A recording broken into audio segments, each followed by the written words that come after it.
வணக்கம். மாலை முரசு செய்திகள் தொலைக்காட்சியில் 50 முக்கிய செய்திகளை விரைவாகவும் துல்லியமாகவும் அரை மணியில் பார்க்கலாம்.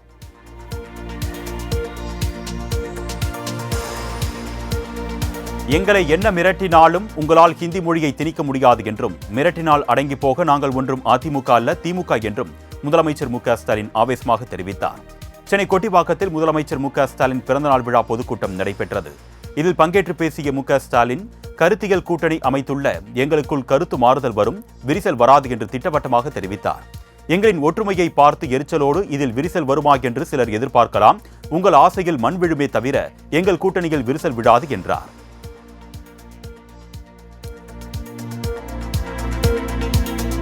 நடிகை விஜயலட்சுமி வழக்கில் நாம் தமிழர் கட்சி ஒருங்கிணைப்பாளர் சீமானிடம் சுமார் 1.25 மணி நேரம் போலீசார் துருவி விசாரணை நடத்தினர்.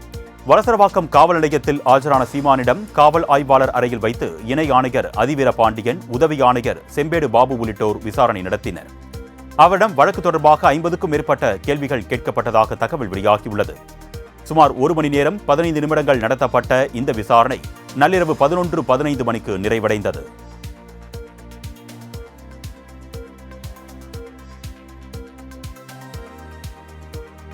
கைது, உருட்டல், மிரட்டலுக்கு எல்லாம் பயப்படுபவன் நான் இல்லை என்று நாம் தமிழர் கட்சியின் தலைமை ஒருங்கிணைப்பாளர் சீமான் தெரிவித்துள்ளார். விசாரணையில் புதிய கேள்விகள் எதுவும் கேட்கவில்லை என்றும், மறுபடியும் விசாரணைக்கு அழைப்போம் என்று போலீசார் கூறியிருப்பதாக தெரிவித்தார். வழக்கை விசாரிக்க 3 மாத காலம் அவகாசம் இருக்கும் போது 3 நாட்களில் விசாரணையை முடிக்க வேண்டிய அவசியம் இல்லை என்று தெரிவித்த சீமான், ஒட்டப்பட்ட சம்மனை நாங்கள் பார்த்து பிறகு கிழித்தோம், அது எப்படி குற்றமாகும் என்றும் கேள்வி எழுப்பினார்.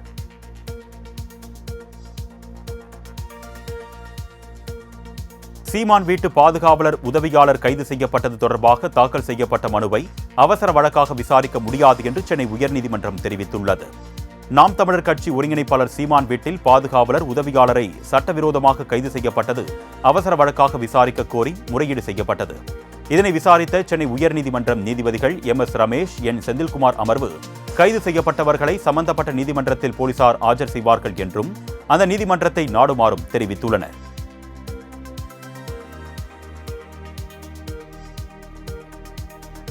சீமானுடன் தன்னையும் காவல் நிலையத்திற்குள் அனுமதிக்க வேண்டும் என்று வீரப்பன் மகள் கண்ணீருடன் பேட்டியளித்தார். நடிகை விஜயலட்சுமி வழக்கு தொடர்பாக விசாரணைக்காக நாம் தமிழர் கட்சி தலைமை ஒருங்கிணைப்பாளர் சீமான் வடபழனி விடுதியில் இருந்து தனது வழக்கறிஞர்களுடன் வலசரவாக்கம் காவல் நிலையத்தில் ஆஜரானார். இந்நிலையில் சீமானுடன் தன்னையும் காவல் நிலையத்திற்குள் அனுமதிக்க வேண்டும் என்று வீரப்பனின் மகள் வித்யாராணி கண்ணீருடன் கேட்டுக்கொண்டார். அப்பொழுது பேசிய அவர், ஒரு பெண்ணின் விஷயத்தை வைத்து அரசியல் செய்வதாகவும், தங்கள் தலைவர் பிரச்சனையில் இருந்தால் கூட நிற்பது தன்னுடைய கடமை என்றும் தெரிவித்தார்.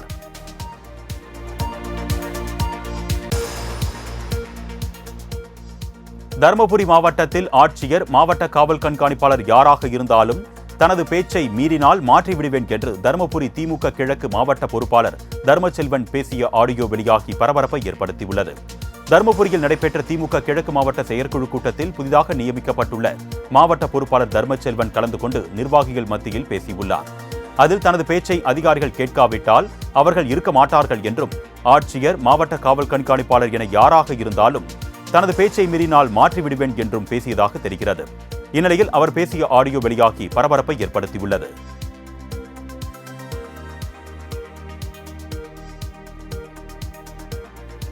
அரசு அதிகாரிகளையும் மக்களையும் வஞ்சிக்கும் காட்டாட்சிக்கு விரைவில் முற்றுப்புள்ளி வைக்க வேண்டும் என்று எதிர்க்கட்சித் தலைவர் எடப்பாடி பழனிசாமி தெரிவித்துள்ளார்.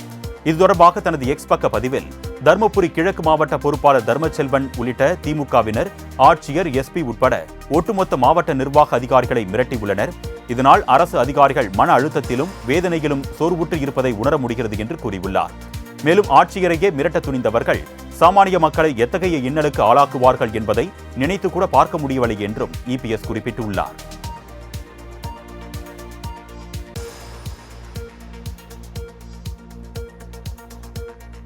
அப்பா என்று சொன்னால் தப்பாய் போய்விடும் என்று முதலமைச்சர் மு க ஸ்டாலினுக்கு தெரியாதா என்று முன்னாள் அமைச்சர் ஆர்.பி. உதயகுமார் கேள்வி எழுப்பியுள்ளார். தேனி மாவட்டம் போடி நகர் பகுதிகளில் எடப்பாடி பழனிசாமி வருகையை முன்னிட்டு நடைபெற்ற தெருமுனை பிரச்சாரத்தில் பங்கேற்றவர் எம்ஜிஆர் சிலைக்கு மாலை அணிவித்து மரியாதை செலுத்தினார். பின்னர் பேசியவர், தமிழகத்தில் போதைப் பொருட்களின் புழக்கம் அதிகரித்து வரும் நிலையில் முதலமைச்சருக்கு கவலையெல்லாம் தன்னை அப்பா என்று அழைப்பதில்தான் என்று சாடினார்.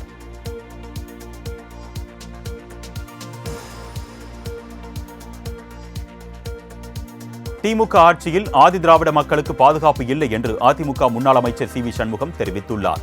திண்டிவனத்தில் நடைபெற்ற ஜெயலலிதா பிறந்தநாள் நிகழ்ச்சியில் பங்கேற்று பேசிய அவர், வேங்கை வயல் பிரச்சினையில் புகார் அளித்த ஆதி திராவிட மக்கள் மீதே வழக்கு போட்ட அதிசயமான ஆட்சி தற்பொழுது தமிழ்நாட்டில் நடந்து வருவதாக கூறினார்.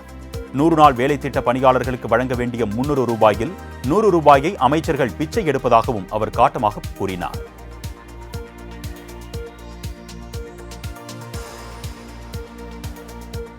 புதிய கல்விக் கொள்கையை 99.9% மாநிலங்கள் ஏற்றுள்ளது என்று தமிழகத்திற்கு இது தெரிய வேண்டும் என்றும் தமாக தலைவர் ஜி.கே. வாசன் தெரிவித்துள்ளார். கடலூரில் நடைபெற்ற கட்சியின் மண்டல நிர்வாகிகள் ஆலோசனைக் கூட்டத்தில் பங்கேற்ற அவர் செய்தியாளர்களை சந்தித்து பேசினார். அப்பொழுது மத்திய மாநில அரசுகளை பிடிக்கவில்லை என்பது விஜயின் கருத்து. மத்திய பாஜகவுடன் கூட்டணியில் இருப்பதால் மாநில அரசை எதிர்க்கிறேன், இது தன் கருத்து என்றார்.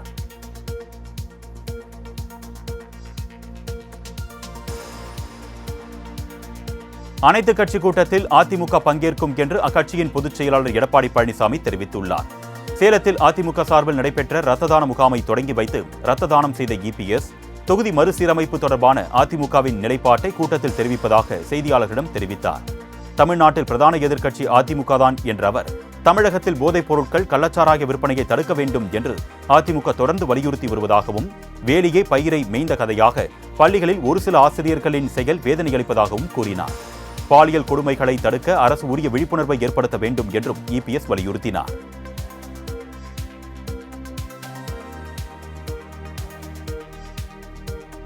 தமிழகத்தில் சிலரால் தூண்டப்படும் மொழிப்போரால் எந்தவித முன்னேற்றமும் ஏற்படாது என்று ஆளுநர் ஆர்.என். ரவி தெரிவித்துள்ளார். நெல்லை மாவட்டம் செங்குளத்தில் நடைபெற்ற ஐயா வைகுண்டர் நூல் வெளியீட்டு விழாவில் பங்கேற்ற அவர் பேசிய அவர், இது போர்க்களம் அல்ல, வளர்ச்சிக்கான காலம் என்றார். தமிழ்நாட்டில் மக்கள் மொழி தேர்வு செய்ய முடியாத சூழலில் இருப்பதாக கூறிய ஆளுநர், இது இளைஞர்களின் எதிர்காலத்திற்கு பெரும் பாதிப்பை ஏற்படுத்தும் என்றும் எச்சரித்தார்.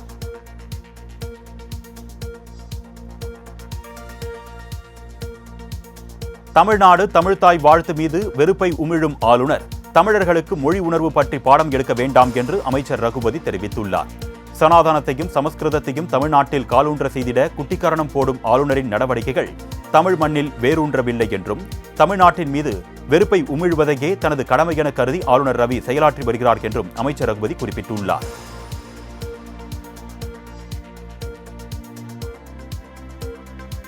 மும்மொழி கொள்கை விவகாரத்தில் பாஜகவும் திமுகவும் கள்ள கூட்டணியில் உள்ளது வெளிப்படையாக தெரிவதாக முன்னாள் அமைச்சர் செல்லூர் ராஜு கடுமையாக விமர்சித்துள்ளார். மதுரை மாவட்டம் மாகபுபாளையத்தில் அதிமுக சார்பில் நடைபெற்ற பொதுக்கூட்டம் மற்றும் நலத்திட்ட உதவிகள் வழங்கும் விழாவில் கலந்து கொண்டு பேசிய செல்லூர் ராஜு, சதுரங்க வேட்டை படபாணியில் மக்களின் ஆசையை தூண்டி திமுக வெற்றி பெற்றதாக குற்றம் சாட்டிய அவர், திமுக ஆட்சியில் வீட்டில் வளர்க்கும் நாய் பூனைகளுக்கும் வரி செலுத்த வேண்டும் என்று வரி மேல் வரி போட்டு மக்களை வாட்டி வதைப்பதாகவும் கூறினார்.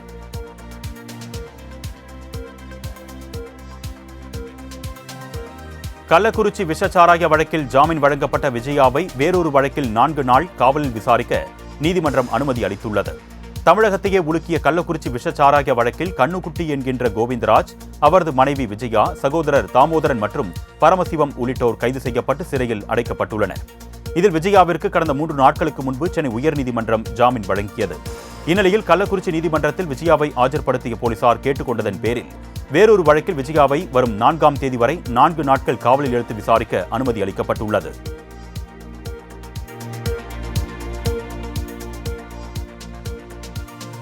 விஷச்சாராய வழக்கில் முக்கிய குற்றவாளியான கண்ணுக்குட்டி என்கின்ற கோவிந்தராஜ் உள்ளிட்ட 2 வரை மேலும் ஒரு வழக்கில் சிறையில் அடைக்க கள்ளக்குறிச்சி நீதிமன்றம் உத்தரவிட்டுள்ளது.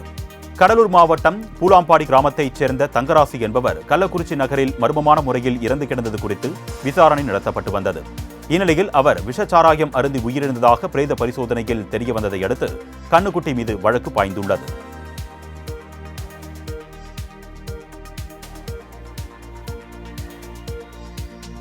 திருப்பத்தூரில் நடைபெற்ற அமைச்சர் நிகழ்ச்சியில் இலவசமாக வழங்கப்பட இருந்த பிளாஸ்டிக் குடங்களை பெண்கள் போட்டி போட்டுக் கொண்டு பறித்துச் சென்றது காண்போரை முகம் சுழிக்க வைத்தது.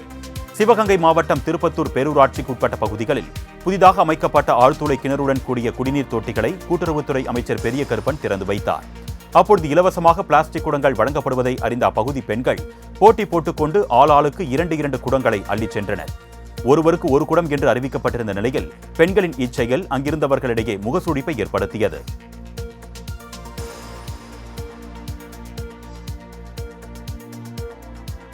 நீலகிரி மாவட்டம் குன்னூரில் நகராட்சி கூட்டம் தொடங்கி 15 நிமிடங்களில் நிறைவடைந்ததால் அதிமுக கவுன்சிலர்கள் தர்ணாவில் ஈடுபட்டனர்.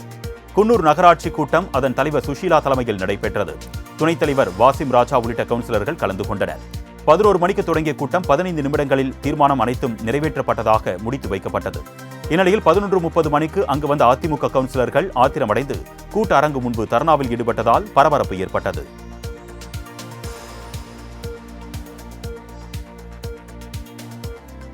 வணிக பயன்பாட்டிற்கான சிலிண்டர் விலை உயர்ந்துள்ளது. பெட்ரோல் டீசல் விலையை சர்வதேச சந்தையில் நிலவும் கச்சா எண்ணெய் விலைக்கேற்ப நிர்ணயித்துக் கொள்ள மத்திய அரசு எண்ணெய் நிறுவனங்களுக்கு அனுமதி அளித்துள்ளது. அந்த வகையில் இன்று எண்ணெய் நிறுவனங்கள் வெளியிட்டுள்ள அறிவிப்பின்படி வணிக பயன்பாட்டு சிலிண்டரின் விலை உயர்ந்துள்ளது.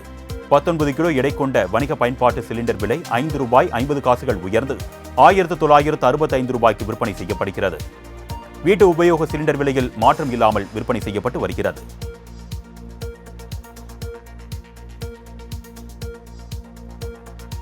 ரமலான் நோன்பு நாளை தொடங்கும் என்று தமிழக அரசின் தலைமை ஹாஜி சலாயுதீன் அய்யூப் தெரிவித்துள்ளார். இஸ்லாமியர்களின் 5 பெரும் கடமைகளில் ஒன்று நோன்பு. இஸ்லாமிய மாதமான ரமலான் மாதத்தில் முஸ்லிம்கள் நோன்பு இருப்பது வழக்கம். ரமலான் நோன்பு மற்றும் ரமலான் பண்டிகை என்பது பிறையின் அடிப்படையில் முடிவு செய்யப்படுகிறது. இதனால் ரமலான் பண்டிகை உலகின் ஒவ்வொரு இடங்களிலும் ஒரு நாள் வரை மாறுபடுகிறது. இந்நிலையில் தமிழகத்தின் சென்னை உள்ளிட்ட பகுதிகளில் ரமலான் பிறை நேற்று தென்படாததால் ரமலான் நோன்பு நாளை தொடங்கும் என்று தமிழக அரசின் தலைமை ஹாஜி சலாயுதீன் அய்யூப் தெரிவித்துள்ளார்.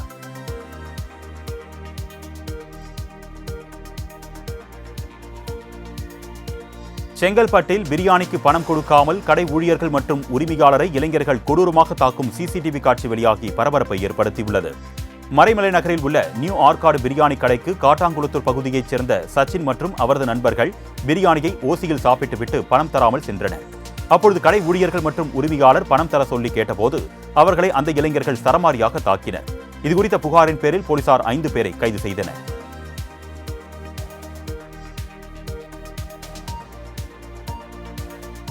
திருப்பத்தூர் மாவட்டம் வாணியம்பாடி அருகே போக்சோ சட்டத்தில் கைதான ஆசிரியரை விடுவிக்க கோரி மாணவ மாணவிகள் போராட்டத்தில் ஈடுபட்டனர்.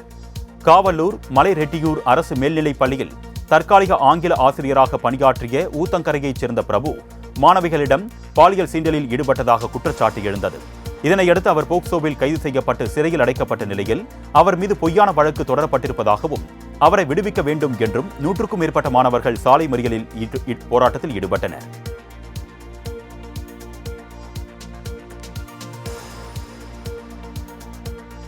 வேலூர் மாவட்டம் கேவி குப்பம் அருகே மாற்றுத்திறனாளி பெண்ணை பாலியல் பலாத்காரம் செய்த உறவினரை போலீசார் கைது செய்தனர். காது மற்றும் வாய் பேச முடியாத 31 வயது மாற்றுத்திறனாளி பெண்ணை உறவினர் விஷால் என்பவர் வீட்டில் யாரும் இல்லாத போது பாலியல் வன்கொடுமை செய்ததாக கூறப்படுகிறது. இதனையடுத்து அந்த பெண் தந்தையிடம் சைகை முறையில் தனக்கு நேர்ந்த கொடுமையை கூறியதை அடுத்து தந்தை போலீசில் புகார் அளித்தார். அதன் பேரில் விஷாலை போலீசார் கைது செய்தனர்.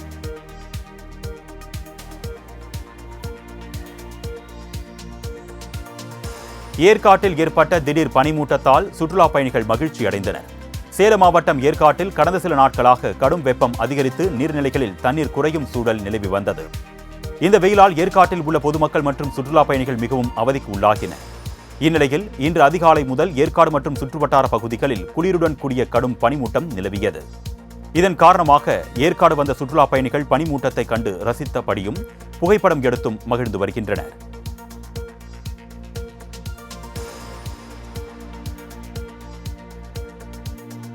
குற்றாலத்தில் ஏற்பட்ட திடீர் வெள்ளப்பெருக்கால் அருவிகளில் சுற்றுலா பயணிகள் குளிக்க தடை விதிக்கப்பட்டுள்ளது. வங்கக்கடலில் நிலவி வரும் காற்றழுத்த தாழ்வு நிலை காரணமாக நேற்று மாலை முதல் தென்காசி மாவட்டத்தின் பல்வேறு பகுதிகளில் கனமழை பெய்து வருகிறது. இந்த மழை இரவு நேரத்தில் இடைவிடாது பெய்ததால் நீரின்றி காணப்பட்ட குற்றால அருவிகளில் நீர்வரத்து அதிகரித்து வெள்ளப்பெருக்கு ஏற்பட்டது. இதனால் சுற்றுலா பயணிகளின் பாதுகாப்பை கருத்தில் கொண்டு அருவிகளில் குளிப்பதற்கு மாவட்ட நிர்வாகம் தடை விதித்துள்ளது.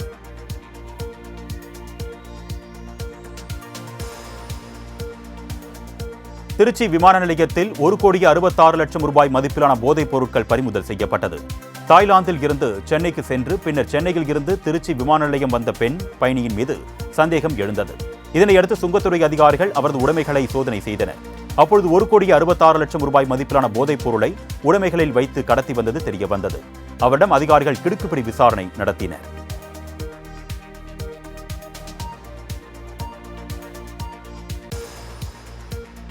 வெடி வச்சிருக்கிறத சொல்ல மாட்டீங்களா, ஏதாவது நடந்திருந்தா என்ன செய்யறது என்று திமுகவினருடன் பெண் வாக்குவாதம் செய்ததால் பரபரப்பு ஏற்பட்டது. திருவள்ளூர் மாவட்டம் சீத்தஞ்சேரி பகுதியில் புதிய மாவட்ட திமுக செயலாளர் அறிமுக விழா நடைபெற்றது. முன்னதாக அம்பேத்கர் சிலைக்கு திமுகவினர் மாலை அணிவித்த போது புரட்சி பாரதம் கட்சி கொடியை பிடுங்கி அடாவடி செய்தனர். இதனையடுத்து அதே பகுதியில் ஹிந்தி திணிப்புக்கு எதிராக துண்டு பிரசுரங்கள் வழங்கிய போது பேருந்தில் இருந்து இறங்கிய பெண் ஒருவர் கும்மிடிப்பூண்டி எம்எல்ஏ கோவிந்தராஜனை பார்த்து வெடி வச்சிருக்கிறத சொல்ல மாட்டீங்களா, ஏதாவது ஆகியிருந்தால் என் குடும்பத்தை நீங்க பாப்பீங்களா என்று ஆவேசத்துடன் கேள்வி எழுப்பினார்.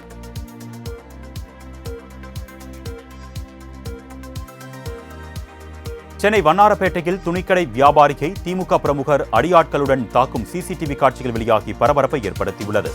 ராயபுரத்தைச் சேர்ந்த ஜெகதீசன் என்பவரது சொத்தை திமுக துணை அமைப்பாளரான ராஜா என்பவர் தன்னுடையது என்று கூறி தகராறில் ஈடுபட்டு வந்ததாக கூறப்படுகிறது. இந்நிலையில் திமுக பிரமுகர் சரித்திர பதிவேடு குற்றவாளிகளுடன் சேர்ந்து துணிக்கடைக்குள் நுழைந்து தாக்குதலில் ஈடுபட்ட சிசிடிவி காட்சிகள் வெளியாகியுள்ளது.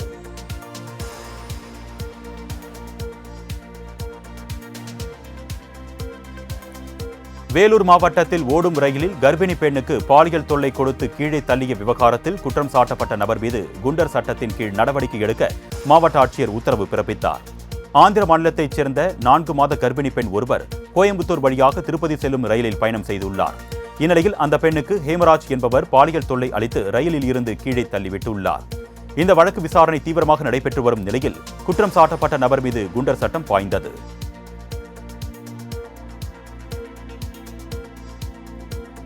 குற்ற சம்பவங்களை விரைந்து தடுக்க 24 மணி நேரமும் காவலர்கள் கண்காணிப்பில் ஈடுபடுவார்கள் என்று நாமக்கல் மாவட்ட காவல் கண்காணிப்பாளர் ராஜேஷ் கண்ணன் தெரிவித்துள்ளார்.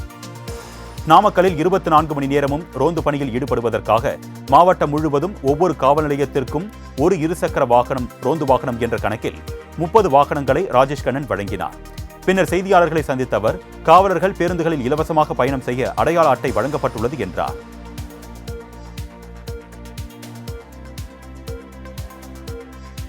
மயிலாடுதுறை மாவட்டம் மணல்மேட்டில் செவிலியர் மர்மமான முறையில் உயிரிழந்ததை கண்டித்து உறவினர்கள் சாலை மறியலில் ஈடுபட்டனர்.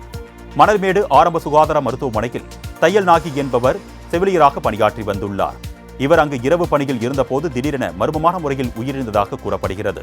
அவர் இறந்ததை பெற்றோருக்கு தெரிவிக்காமல் அவசரமாக மயிலாடுதுறை அரசு மருத்துவமனைக்கு அனுப்பி பிணவரையில் வைத்துள்ளனர். இதனால் ஆத்திரமடைந்த உறவினர்கள் மரணத்தில் சந்தேகம் இருப்பதால் மருத்துவமனை ஊழியர்கள் மீது நடவடிக்கை எடுக்க வலியுறுத்தி சாலை மறியலில் ஈடுபட்டனர்.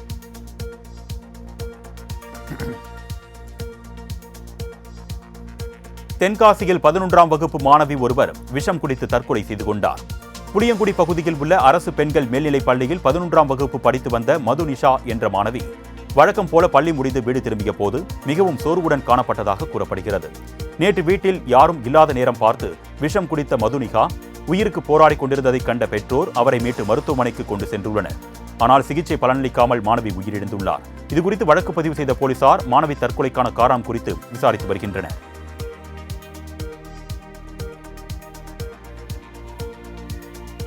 தக்கலையில் உள்ள சூப்பர் மார்க்கெட்டில் பெண்கள் 2 பேர் புகுந்து முந்திரி பருப்பு, எண்ணெய் மற்றும் விலை உயர்ந்த பொருட்களை அள்ளி பையில் போட்டு சென்றனர்.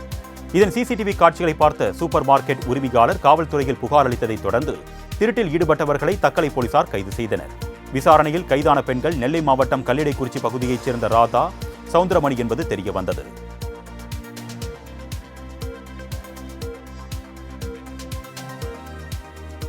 கரூர் அருகே அரசு உயர்நிலைப் பள்ளியில் மாணவனை தொடர்ந்து குச்சியால் தாக்கிய பகுதி நேர உடற்கல்வி ஆசிரியர் பணி நீக்கம் செய்யப்பட்டுள்ளார். குளித்தலை அருகே திம்மம்பட்டி அரசு உயர்நிலைப் பள்ளியில் 9ஆம் வகுப்பு படித்து வரும் அபிஷேக் என்ற மாணவனை பகுதி நேர உடற்கல்வி ஆசிரியர் சரவணகுமார் குச்சியால் தாக்கியுள்ளார்.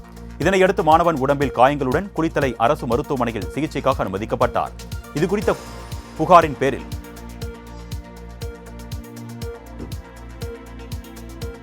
ஆவடி அருகே பரோட்டா சாப்பிட்டு வயிற்று வலியால் துடித்த 11 வயது சிறுவன் பரிதாபமாக உயிரிழந்த சம்பவம் சோகத்தை ஏற்படுத்தியுள்ளது. திருவள்ளூர் மாவட்டம் திருமுல்லைவாயிலைச் சேர்ந்த ஏழுமலையின் 11 வயது மகன் சுதர்சன் கடந்த 2 நாட்களாக வயிற்று வலியால் அவதிப்பட்டுள்ளான். இதனையடுத்து ஆவடி அரசு மருத்துவமனையில் சிகிச்சை பெற்று பலனளிக்காத நிலையில் தனியார் மருத்துவமனைக்கு கொண்டு செல்லும் வழியில் சிறுவன் பரிதாபமாக உயிரிழந்தான்.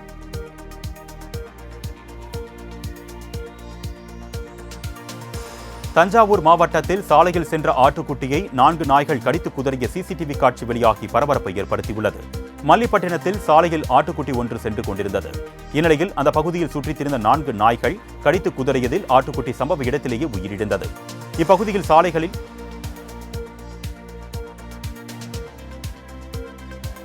தஞ்சை மாவட்டத்தின் பல்வேறு பகுதிகளில் பரவலாக மழை பெய்தது. டெல்டா மாவட்டங்களில் பரவலாக மழை பெய்யும் என்று வானிலை ஆய்வு மையம் தெரிவித்திருந்தது. இந்நிலையில் தஞ்சையில் காலை முதலே பல்வேறு பகுதிகளில் கருமேகங்கள் சூழ்ந்து மேகமூட்டத்துடன் காணப்பட்டது.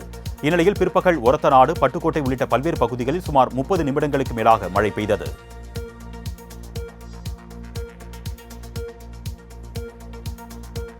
மயிலாடுதுறை அருகே அரசு நேரடி நெல் கொள்முதல் நிலையத்தில் அடுக்கி வைக்கப்பட்ட நெல் மூட்டைகள் மழையில் நனைந்து சேதமானதால் விவசாயிகள் கவலையடைந்துள்ளனர். மயிலாடுதுறை மாவட்டத்தில் திறக்கப்பட்டுள்ள 170 நெல் கொள்முதல் நிலையங்களில் விவசாயிகள் அறுவடை செய்த நெல்லை மூட்டைகளாக அடுக்கி வைத்துள்ளனர். இந்நிலையில் பெய்த கனமழையினால் திருக்கலாஞ்சேரியில் அரசு நேரடி நெல் கொள்முதல் நிலையத்தில் திறந்த வெளியில் அடுக்கி வைக்கப்பட்டிருந்த நெல் மூட்டைகள் மழையில் நனைந்து வீணாகியது.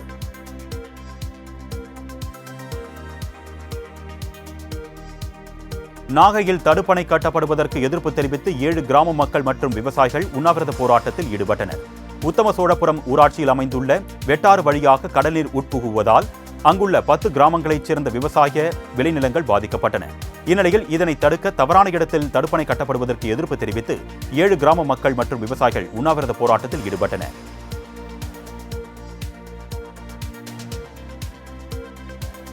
கோவையில் கணவர் இறங்கியதாக எண்ணி ஓடும் பேருந்தில் இருந்து பெண் ஒருவர் கீழே குதித்ததால் படுகாயமடைந்தார். கேரள மாநிலம் அட்டப்பாடியைச் சேர்ந்த மருதன் மஞ்சு தம்பதி தங்களின் குழந்தைக்கு பிறந்தநாள் சான்று பெற கோவை வந்த நிலையில் ஆட்சியர் அலுவலகம் செல்ல பேருந்து ஒன்றில் ஏறியுள்ளனர். ஆனால் ஆட்சியர் அலுவலகம் வரும் முன்னதாக எழுந்து நின்ற மஞ்சு அலுவலக நுழைவாயில் அருகே வந்தபோது ஓடும் பேருந்தில் இருந்து திடீரென கீழே குதித்துள்ளார். இதனை கண்டு அதிர்ச்சியடைந்த பொதுமக்கள் அவரை மீட்டு மருத்துவமனையில் சேர்த்தனர்.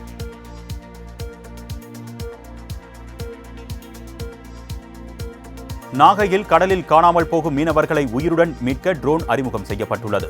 இந்தியாவின் முன்னணி ட்ரோன் உற்பத்தியாளர் யாலி ஏரோஸ்பேஸ் நிறுவனம் நாகப்பட்டினம் மாவட்ட ஆட்சியருடன் அதிகாரப்பூர்வமாக ஒப்பந்தம் கையெழுத்திட்டது. இதன் மூலம் ட்ரோன் தொழில்நுட்பத்தை பயன்படுத்தி கடற்கரை கண்காணிப்பு மற்றும் மீட்பு நடவடிக்கைகளை மேம்படுத்த இருக்கிறது. நாகப்பட்டினம் மாவட்ட கடற்கரை பகுதியில் தொலைந்த மீனவர்களை கண்டறிந்து மீட்க உயர்தர ட்ரோன் கண்காணிப்பு சேவை அறிமுகப்படுத்தப்பட்டுள்ளது.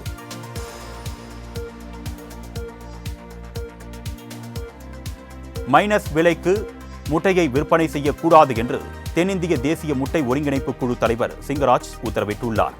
நாமக்கலில் ஆலோசனைக் கூட்டத்திற்கு பின் செய்தியாளர்களை சந்தித்த அவர், மைனஸ் விலையால் கோழி பண்ணையாளர்களுக்கு கடந்த ஒரு மாதத்தில் நாள் ஒன்றுக்கு 3.5 கோடி ரூபாய் இழப்பு ஏற்பட்டுள்ளது. இதனை தடுக்க தேசிய முட்டை ஒருங்கிணைப்பு குழு அறிவிக்கும் விலையை பண்ணையாளர்கள் கடைபிடிக்க வேண்டும் என்றார்.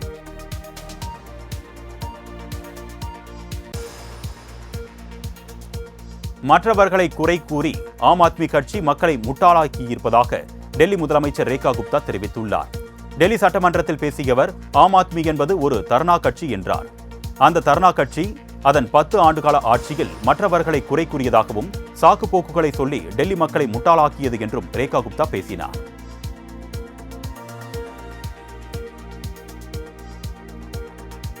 மும்பையில் 57 மாடிகள் கொண்ட கட்டடத்தில் ஏற்பட்ட தீ விபத்தால் அந்த பகுதி முழுவதும் புகை மண்டலம் சூழ்ந்தது. பைகுல்லா பகுதியில் உள்ள 57 மாடிகள் கொண்ட குடியிருப்பு கட்டடத்தில் 42வது மாடியில் தீ விபத்து ஏற்பட்டது. இதனால் அந்த பகுதி முழுவதும் புகை மண்டலம் சூழ்ந்து காணப்பட்டதால் அந்த பகுதியில் வசித்தவர்கள் அவசரமாக வெளியேறினர்.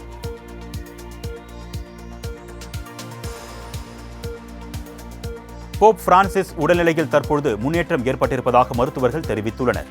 கத்தோலிக்க திருச்சபையின் தலைவரான போப் பிரான்சிஸுக்கு நிமோனியா பாதிப்பு ஏற்பட்டதால் அவரது உடல்நிலை மோசமடைந்து கவலைக்கிடமானது.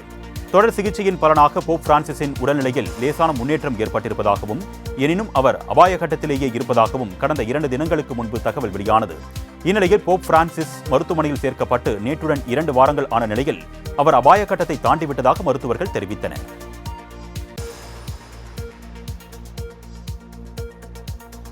பிரேசிலில் நடைபெற்ற சம்பா நடன நிகழ்ச்சியில் மக்கள் விதவிதமான உடைகள் அணிந்து நடனமாடி அசத்தினர். பிரேசிலில் சம்பா நடன திருவிழா உலக அளவில் புகழ் பெற்றதாகும். இந்நிலையில் நடப்பு ஆண்டில் சம்பா நடன திருவிழா பிரேசிலில் நடைபெற்று வருகிறது. இந்த நடன விழாவில் ஆயிரக்கணக்கான கலைஞர்கள் கலந்து கொண்டு சம்பா நடனமாடி கொண்டாடினர்.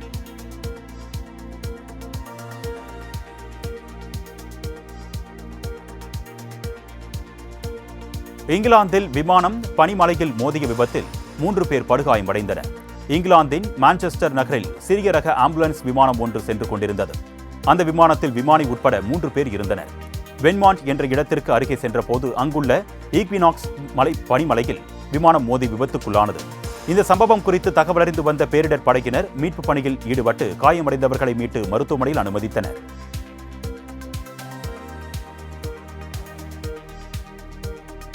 நந்தனத்தில் நடைபெறும் இன்னிசை கச்சேரிக்கு வருபவர்கள் தடையில்லா மெட்ரோ பயணம் மேற்கொள்ளலாம் என்று மெட்ரோ ரயில் நிறுவனம் தெரிவித்துள்ளது. சென்னை நந்தனம் OMCA கல்லூரி மைதானத்தில் Shreya Ghoshal live all hearts tour இன்னிசை கச்சேரி இன்று நடைபெறுகிறது. இந்த நிகழ்ச்சியில் பங்கேற்கும் ரசிகர்களுக்கு தடையில்லா போக்குவரத்தை வழங்குவதற்காக சென்னை மெட்ரோ ரயில் நிறுவனம் கட்டணமில்லா பயணத்தை வழங்குவதற்காக உடன்பாடு செய்துள்ளது. மேலும் பயணிகளின் வசதிக்காக அனைத்து மெட்ரோ ரயில் நிலையங்களிலும் போதுமான வாகன நிறுத்துமிடங்கள் இருப்பதாக மெட்ரோ ரயில் நிறுவனம் தெரிவித்துள்ளது.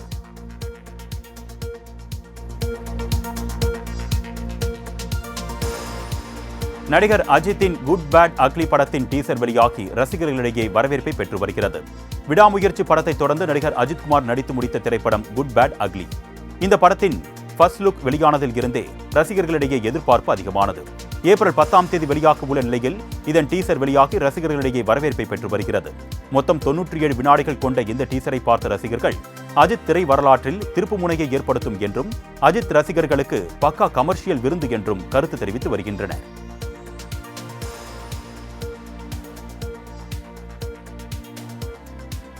சென்னை விமான நிலையத்தில் நடிகர் நாகார்ஜுனை சூழ்ந்த ரசிகர்கள் செல்ஃபி எடுக்க ஆர்வம் காட்டியதால் பரபரப்பு ஏற்பட்டது. விஜய் இயக்கத்தில் உருவாக்கும் திரைப்படத்தில் நடிகர் நாகார்ஜுன் முக்கிய வேடத்தில் நடித்து வருவதாக தகவல் வெளியாகியுள்ளது.